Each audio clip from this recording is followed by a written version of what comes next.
نحمده ونسلم على رسوله الكريم أما بعد فأعوذ بالله من الشيطان الرجيم بسم الله الرحمن الرحيم إن الدين عند الله الإسلام صدق الله العظيم وبلغنا رسوله النبي الكريم الأمين المكين المجيد الرؤوف الرحيم ونحن على ذلك لمن الشاهدين والشاكرين والحمد لله رب العالمين. حمد و ثنا کے بعد جیسا کہ معلوم ہے کہ آج کے جمعۃ المبارک کے خطاب کا موضوع ہے مقام العامل فی الاسلام، the status of labor in Islam.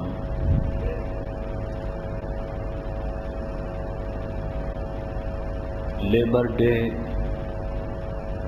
یوم العامل یا یوم الاجیر، یوم مزدور قریب ہے، تو اس مناسبت سے آج کے جمعۃ المبارک کے خطاب کا عنوان اور موضوع ہم نے رکھا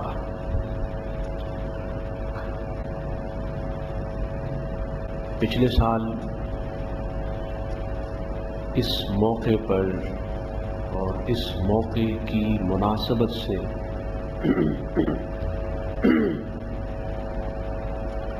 ہم نے مزدوروں کے حقوق پر، the rights of labor پر خطاب کیا تھا، اور اس سال انشاءاللہ اللہ کی توفیق سے اور اللہ جل مجدہ کی عطا سے لیبر کے سٹیٹس پر، مزدور کے مقام اور منصب پر خطاب ہوگا۔ اللہ پاک نے قرآن کریم فرقان حمید میں اور اللہ کے رسول صلی اللہ علیہ وسلم نے احادیث طیبہ میں جہاں لیبر کے رائٹس کو مینشن کیا، وہاں لیبرز کے سٹیٹس کو بھی مینشن کیا۔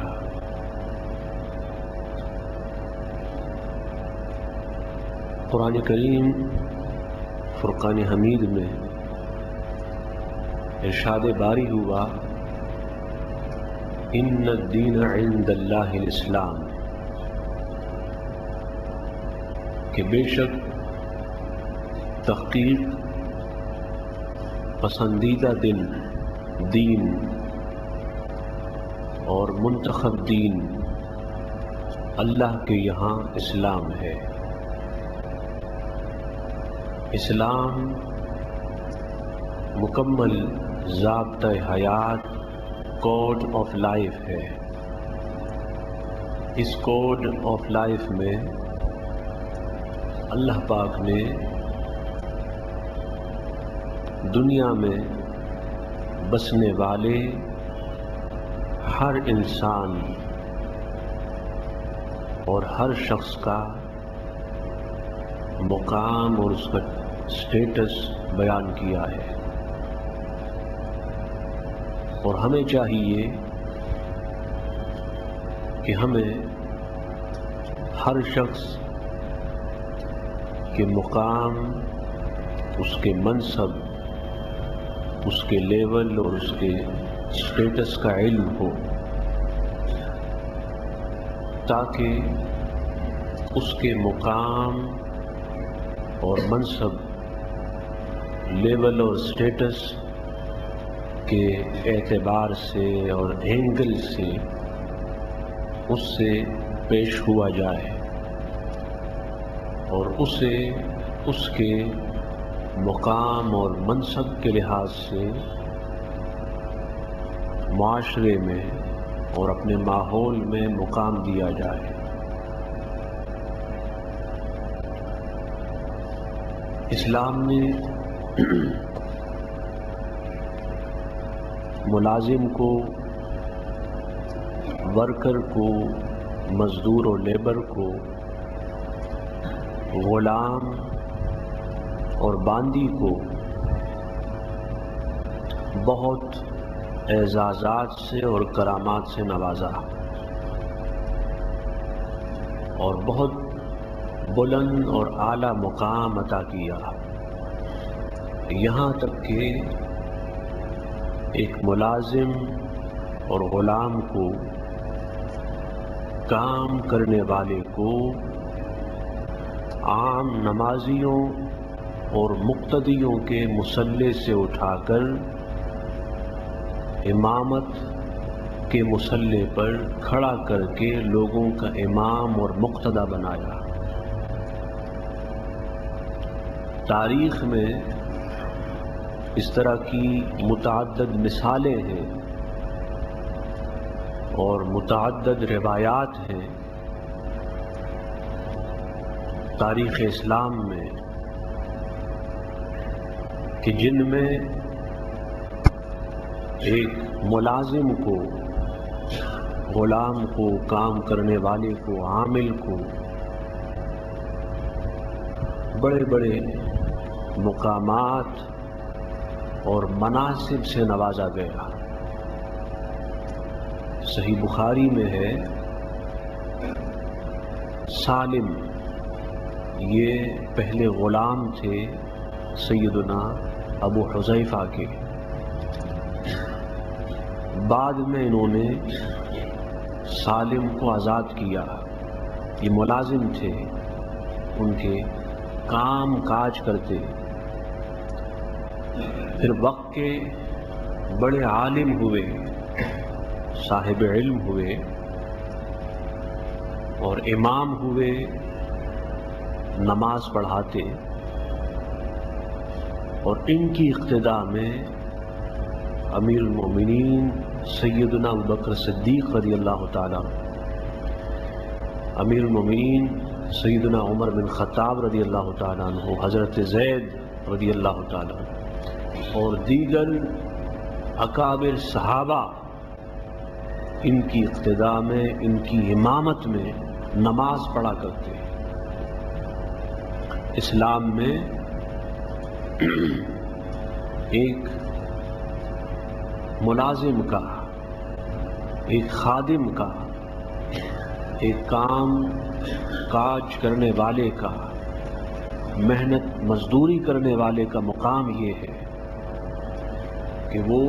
خود مصلی امامت پر ہوتا ہے اور وقت کے اکابر صحابہ، وہ بھی خلفائے راشدین، وہ بھی اپنے وقت کے عظیم فقہا، محدثین، عظیم علماء اور عظیم ائمہ اور صوفیہ ان کی ابتداء میں نماز پڑھتے. اس طرح حضرت عمر رضی اللہ تعالیٰ عنہ نے اپنے دور خلافت میں جب سیدنا عبداللہ بن مسعود رضی اللہ تعالیٰ عنہ کو کوفہ بھیجا قاضی کی حیثیت سے، جج کی حیثیت سے، تو ان کے ساتھ حضرت عمار بن یاسر کو جو غلام ہوئے، ملازم اور خادم ہوئے، ان کو ایک امام کی حیثیت سے، ایک قائد و رہنما اور چیف کی حیثیت سے بھیجا، اور اس کی سب سے عمدہ مثال اور سب سے اعلیٰ مثال خود اللہ کے رسول صلی اللہ علیہ وسلم ہے کہ آپ نے اپنے ایک موقع پر حضرت زید بن حارثہ کو جو اصل میں حضور علیہ السلام کے غلام رہے، حضور کے خادم، حضور علیہ السلام کے ملازم، حضور علیہ السلام کے کام کاج انجام دینے والے رہے، حضور علیہ السلام نے ایک موقع پر ان کو لشکر کا قائد اور چیف بنایا۔ اس طرح ایک موقع پر ان کے بیٹے اسامہ کو، حضرت زید کے بیٹے کو قائد کا، لشکر کا قائد اور رہنما بنایا۔ تو یہ وہ مثالیں ہیں جو حضور علیہ السلام نے اپنی امت کو دی اور پیش کی، اور اسلام کے علاوہ باقی تمام مذاہب، باقی تمام ادیان اس طرح کی مثالیں پیش کرنے سے عاجز اور قاصر ہیں۔ حضور علیہ السلام نے فرمایا کہ ان اللہ تعالی یحب المؤمن المحترف، کہ اللہ تعالی پسند کرتا ہے، اللہ تعالیٰ اپنا محبوب بناتا ہے اس مومن کو جو حلال کا معاش والا ہو، حلال کمانے والا ہو، اپنے ہاتھوں سے محنت اور مزدوری کرنے والا ہو، جس کا پیشہ حلال کا ہو، جس کا کسب حلال کا ہو، خواہ وہ کوئی بھی پیشہ ہو، کوئی بھی ہنر ہو، اور مزدوری کی کوئی بھی شکل ہو، کوئی بھی صورت ہو، تو اتنا بلند مقام اللہ پاک نے اور اللہ کے رسول صلی اللہ علیہ وسلم نے ایک کام کرنے والے، ایک لیبر کو دیا، ایک مزدور کو دیا۔ اور وہ بلند مقام کیا ہے؟ وہ بلند مقام اللہ جل مجدہ کی محبوبیت کا ہے۔ اللہ کی محبوبیت کا مقام یہ تمام مقامات میں سب سے بلند تر ہے، سب سے عظیم تر ہے۔ اللہ پاک جسے چاہتا ہے اسے اس مقام محبوبیت تک پہنچاتا ہے، اور اس مقام پر وہ خوش نصیب بھی فائز ہوتا ہے جو اپنے ہاتھوں سے محنت کرتا ہے، مزدوری کرتا ہے، کماتا ہے، اور اپنے اہل و عیال کو حلال روزی کھلاتا ہے۔ اس طرح ایک اور روایت میں ہے، حضور علیہ السلام نے فرمایا کہ جب انسان دن بھر محنت کر کے، کام کر کے تھک جاتا ہے، اس کے ہاتھ شام ہو جاتی ہے، ہاتھ تھکے ہوئے ہوتے ہیں، جسم تھکا ہوا ہوتا ہے، تو حضور علیہ السلام نے فرمایا امسا مغفورا لہو، اللہ پاک اسے بخش دیتا ہے۔ تو مزدور کا ایک مقام محبوبیت ہے کہ اللہ اسے اپنا دوست، اپنا پیارا، اپنا محبوب بنا لیتا ہے، اللہ پھر اسے چاہتا ہے۔ اور ایک مقام مغفرت ہے کہ وہ کماتا اپنے لیے ہے، کھاتا خود ہے، محنت مزدوری اس کی اپنے لیے ہے لیکن گناہ اللہ بخش رہا ہے، اس کی مغفرت ہو رہی ہے، اس کے گناہ مٹائے جا رہے ہیں۔ اس طرح ایک حدیث میں ہے حضور صلی اللہ علیہ وسلم نے فرمایا کہ خیر الکسب کسب ید العامل اذا نصح، کہ سب سے اچھا پیشہ اور سب سے اچھا معاش اور سب سے اچھا کام اور سب سے اچھی مزدوری وہ انسان کی، کام کرنے والے کی، مزدور و لیبر کی، اپنے ہاتھ کی ہے۔ اذا نصحا،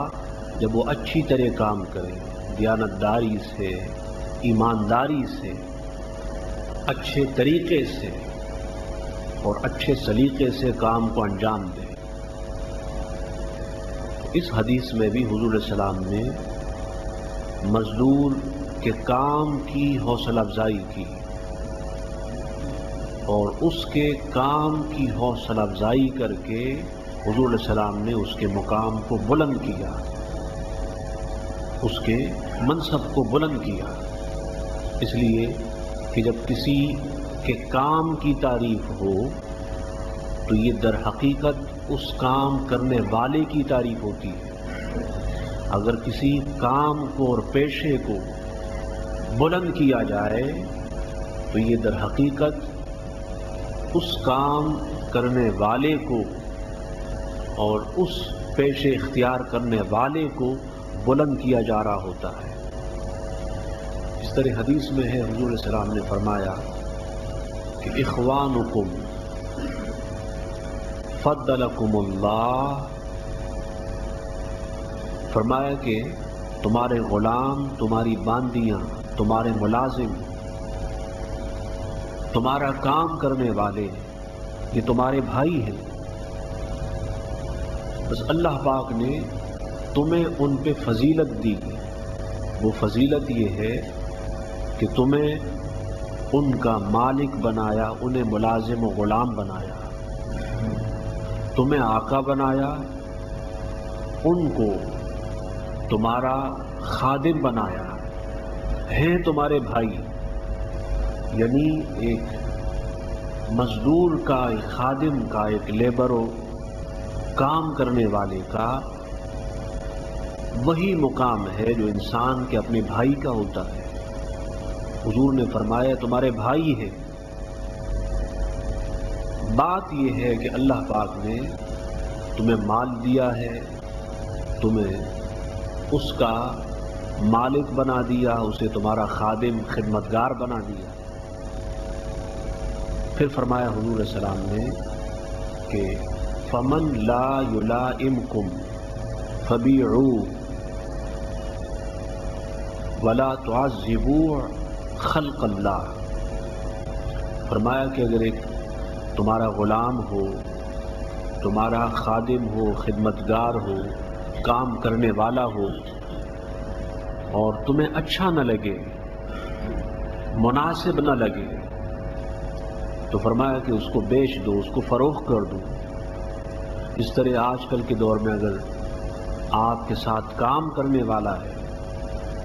اور آپ کو وہ اچھا نہ لگے، اس کا کام یا وہ خود یا اس کا کردار اور کریکٹر سوٹیبل نہ ہو، مناسب نہ ہو، تو اسے کام سے نکال دو، لیکن فرمایا کہ اسے تکلیف نہ دو۔ اسے فرمایا حضور علیہ السلام نے کہ اللہ کی مخلوق کو عذاب سے بچاؤ، پنشمنٹ سے بچاؤ۔ اس کو تکلیف دینا اور بلا وجہ پنش کرنا یہ گناہ ہے۔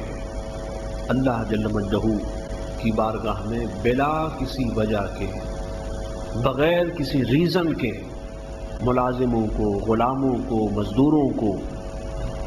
ستانے والوں سے کل قیامت کے دن سوال ہوگا، پوچھا جائے گا۔ اس طرح ایک حدیث میں حضور علیہ السلام نے فرمایا کہ اخوانکم خولکم جعلہم اللہ تحت ایدیکم، کہ تمہارے کام کرنے والے ملازم، خادم، مزدور و لیبر یہ تمہارے بھائی ہیں، عورتیں ہوں تو تمہاری بہنیں ہیں۔ فرمایا بس بات یہ ہے کہ اللہ پاک نے ان کو تمہارے ماتحت کیا ہے، وہ تمہارے کنٹرول میں ہے، وہ تمہارے اختیار میں ہے، تم ان کے چیف ہو، بڑے ہو، ان کے رہنما اور قائد ہو، ان کے مالک اور آقا ہو۔ لیکن فرمایا حضور علیہ السلام نے کہ فمن کان اخوہ تحت یدہ فلیطعم مما یأکل ولیلبسہ مما یلبس یا یلبس۔ حضور علیہ السلام نے فرمایا کہ اگر تمہارا کوئی بھائی تمہارے ماتحت ہو، تمہارا نوکر ہو، خادم ہو، کام کرنے والا ہو، تو حضور علیہ السلام نے فرمایا کہ جو خود کھاتے ہو وہ اس کو کھلاؤ، جو خود پہنتے ہو وہ اس کو پہناؤ، کہ ایک غلام کا لباس آقا جیسا ہو، ایک غلام کام کرنے والے کا کھانا پینا اپنے مالک جیسا ہو۔ اور فرمایا حضور علیہ السلام نے کہ لا یکلفہ ما یغلبہ فإن کلفہ ما یغلبہ یا ما یغلبہ فلیعنہ۔ حضور علیہ السلام نے فرمایا کہ اپنے مزدور کو، اپنے غلام، خدمتگار، خادم کو اتنا مشکل کام نہ دو جو وہ کر نہ سکے، جو اس کے بس میں نہ ہو، وہ اس کی طاقت سے اور استطاعت سے باہر ہو۔ اور فرمایا اگر تم نے کوئی ایسا کام اس کو دیا جو کام مشکل ہو، اس کے بس میں نہ ہو، اس کے اختیار میں نہ ہو، اس کی طاقت اتنی نہ ہو جتنا وہ کام ہے، تو فرمایا کہ پھر خود اس کی مدد کیا کرو۔ یعنی اسلام ہمیں یہ بتاتا ہے کہ اگر مزدور کا کام مشکل ہو جائے تو خود آقا کو، مالک کو، کام لینے والے کو چاہیے کہ وہ اس کام میں اس کا ہاتھ بٹائے، اس کی مدد کرے۔ اور اتنا بلند مقام، اتنا اعلیٰ مقام اللہ کے رسول صلی اللہ علیہ وسلم نے مزدور کو، کام کرنے والے کو، ایک لیبر کو، ایک غلام کو، ملازم کو دیا۔ اور پھر حضور علیہ السلام نے سمجھایا امت کو، لوگوں کو، کہ یہ کام کرنے والے تمہارے خادم، ملازم، یہ تمہارے بھائی ہیں۔ جس طرح انسان اپنے بھائی کو تکلیف دینا پسند نہیں کرتا، اپنے بھائی کو ستانا پسند نہیں کرتا، اپنے بھائی پہ بوجھ ڈالنا پسند نہیں کرتا، اس طرح اسے چاہیے کہ وہ اپنے بھائی کی نظر سے اپنے خادم اور خدمتگار کو بھی دیکھے۔ اور حقیقت میں اگر ہمارے یہاں ایسا ہو جائے، ہمارے معاشرے میں، سوسائٹی میں، جو تصور حضور علیہ السلام نے دیا بھائی کا، بھائی چارگی کا، جو حضور علیہ السلام نے کانسیپٹ دیا، اگر یہ آ جائے تو آج خصوصاً لیبرز کے حوالے سے جتنے بھی ہمارے پرابلمز ہیں وہ حل ہو سکتے ہیں۔ اس کا سلوشن فقط اسی میں ہے کہ حضور علیہ السلام کی تعلیمات اور ارشادات کی طرف آیا جائے، اور ایک غلام کو، کام کرنے والے خدمتگار کو، خادم کو محض ایک خادم نہ جانا جائے، محض ایک کام کرنے والا نہ جانا جائے، بلکہ اس کو اپنا بھائی، اپنا دوست، اپنا قریب اور قریب سے قریب تر سمجھا جائے۔ جب ایسا ہوگا تو پھر نہ کام لینے والے کو کام کرنے والے سے شکایت ہوگی، نہ کام کرنے والے کو کام لینے والے سے شکایت ہوگی۔ تو آج ضرورت اس بات کی ہے کہ ہم حضور صلی اللہ علیہ وسلم کی تعلیمات اور ارشادات کو پڑھیں، اور حضور علیہ السلام نے ایک مزدور، خدمتگار، کام کرنے والے، لیبر کو جو سٹیٹس دیا، جو مقام دیا، ہم بھی اس کو وہی مقام اور وہی سٹیٹس دیں۔ اللہ پاک ہمیں حضور علیہ السلام کی تعلیمات اور ارشادات پہ عمل کی توفیق عطا فرمائے۔ وما علینا الا البلاغ۔ صلوا صلاة سنة رسول الله صلى الله تعالى عليه وسلم من يوم الجمعة الصلاة